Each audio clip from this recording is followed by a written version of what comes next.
Hello my viewers and subscribers, আজকে আমি আপনাদেরকে মাছের ডিমের পাকোড়া তৈরি করে দেখাবো। তাহলে চলুন দেখে নেই মাছের ডিমের পাকোড়া তৈরির পদ্ধতি।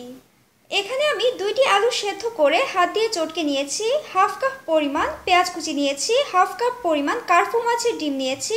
আপনারা আপনাদের পছন্দ মতো যে কোনো মাছের ডিম নিতে পারেন। আর এখানে নিয়েছি 1 টেবিল চামচ পরিমাণ কাঁচামরিচ কুচি। এখন দিচ্ছি 2 টেবিল চামচ পরিমাণ ধনেপাতা কুচি। এখন দিচ্ছি হাফ চা চামচ পরিমাণ জিরার গুঁড়ো, 1 চা চামচ পরিমাণ চাট মশলা, হাফ চা চামচ পরিমাণ লাল মরিচের গুঁড়ো, 2 টেবিল চামচ পরিমাণ বেসন এবং স্বাদমতো লবণ। এখানে আমি একটি ডিম ফেটে নিয়েছি। এবার ফেটানো ডিমের অর্ধেকটা ঢেলে দিব। এবার সব কিছু একসাথে ভালো করে মেখে নিব। সব কিছু মাখানো হয়ে গেলে এবার আমি গরম তেলে ছোট ছোট মাছের ডিমের পাকোড়া ভেজে নিব।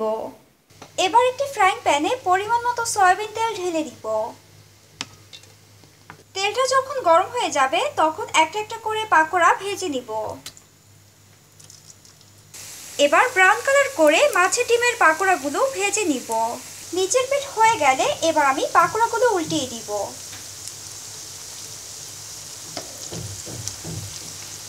মাছের ডিমের পাকোড়াগুলো ভাজা হয়ে গেছে, এবার আমি তেল থেকে উঠিয়ে নিব।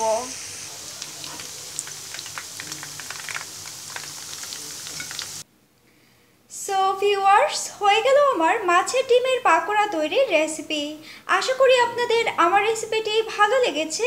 আমার রেসিপিটি যদি আপনাদের ভালো লেগে থাকে তাহলে অবশ্যই লাইক করবেন, শেয়ার করবেন এবং কমেন্ট করবেন। তাহলে আজ এই পর্যন্তই। আরেকদিন আপনাদের জন্য নিয়ে আসবো আরেকটি নতুন রেসিপি। ততদিন পর্যন্ত ভালো থাকুন, সুস্থ থাকুন আর আমার চ্যানেলটি অবশ্যই সাবস্ক্রাইব করুন। তাহলে আমার সব রেসিপি আপনাদের ওয়ালে পৌঁছে যাবে। সো প্লিজ সাবস্ক্রাইব রান্না রেসিপিস।